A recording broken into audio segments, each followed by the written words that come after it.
बिहार सरकार के पर्यटन मंत्री राजू कुमार सिंह शेखपुरा पहुंचे, जहां भाजपा के जिला अध्यक्ष रेशमी भारती की अगुवाई में भव्य स्वागत किया गया। साथ ही दर्जनों कार्यकर्ताओं ने मंत्री को फूल मालाओं के साथ भव्य स्वागत किया। पर्यटन मंत्री राजू सिंह भाजपा कार्यालय में आयोजित आपातकाल के 50 वर्ष पूरे होने के काला दिवस के कार्यक्रम में शामिल होने पहुंचे थे। इस दौरान उन्होंने आपातकाल के दौरान सरकार के विरुद्ध आवाज़ को बुलंद करने वाले करीब 10 जेपी सेनानियों को अंग वस्त्रम तस्वीर देकर सम्मानित किया। इस दौरान पत्रकारों से बातचीत करते हुए पर्यटन मंत्री ने कहा कि कांग्रेस की सरकार ने 25 जून 1975 को देश में आपातकाल लाकर लोगों पर अत्याचार किया, जिसे देश कभी नहीं भूल सकता। साथ ही उन्होंने कहा कि इस दौरान आवाज़ बुलंद करने वाले लोगों को प्रताड़ित किया जा रहा था, लेकिन एनडीए सरकार जैसे जेपी सेनानियों को ढूंढ कर सम्मानित कर रही है। साथ ही उनके जीवन यापन के लिए उन्हें पेंशन भी उपलब्ध करा रही है, ताकि उनके दर्द को कम किया जा सके, ताकि आम लोगों को यह जानकारी दी जा सके कि कैसे कांग्रेस ने अपने सत्ता के समय आकर देश की जनता पर अत्याचार किया था। इस मौके पर आयोजित संगोष्ठी का संचालन पार्टी के महामंत्री अरविंद कुमार ने किया और धन्यवाद ज्ञापित पार्टी के उपाध्यक्ष नवल किशोर पासवान ने किया। देखिए, जो पीढ़ी आपातकाल के समय में इसको पूरे हुए 50 साल हो गए हैं। जो उस समय 25-30 साल के लोग थे, जिस समय जवानी में गर्म खून दौड़ता है, वैसे बहुत कम लोग बचे हुए हैं।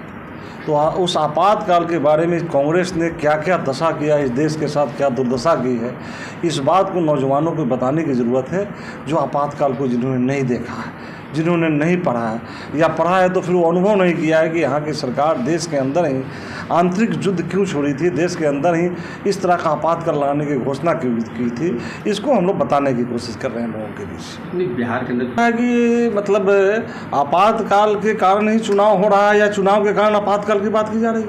ये तो एक समझिए ऐसा समय है कि इस समय 50 साल पूरा होना था और इस समय चुनाव है, इसलिए विपक्ष को तो कोई मुद्दा है नहीं बोलने का, तो किसी भी तरह की बात बोलेंगे, अनर्गल बात बोलेंगे। और आप लोग जैसे लोगों से तो आग्रह है कि आप लोगों को पता ना चाहिए कि भाई 50 साल यही पूर्णा था। आप भी अपने जन्मदिन का 50वां साल मनाते हैं, आप भी सिल्वर जुबली मनाते हैं अपने शादी का।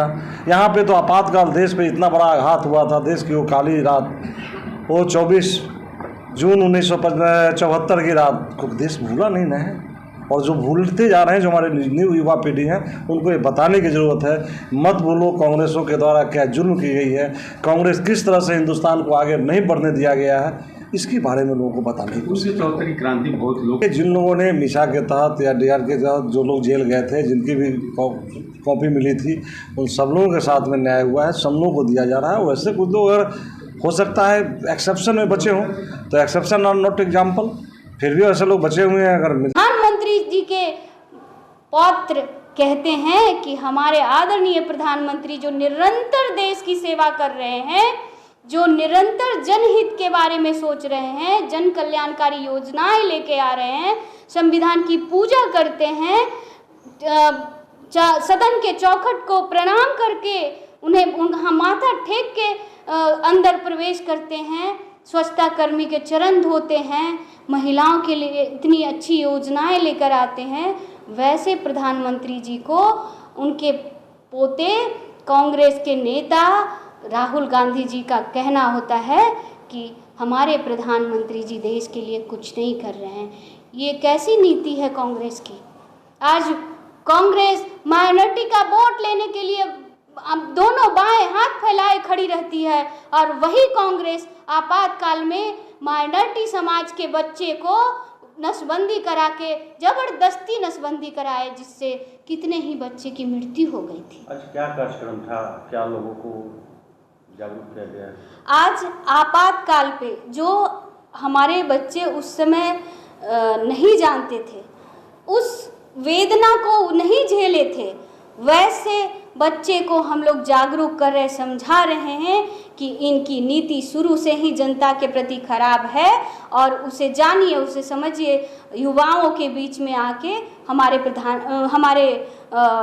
क्षेत्रीय प्रभारी मंत्री जी आए और सबके सामने उन आपातकाल पे संगोष्ठी की। जेपी सेनानियों को भी सम्मान किया गया। जी, जेपी आंदोलन में जो प्रताड़ित हुए थे, गोपाल जी, ऐसे बहुत सारे बुजुर्ग कार्यकर्ता 9-10 कार्यकर्ता आए और उनको सम्मानित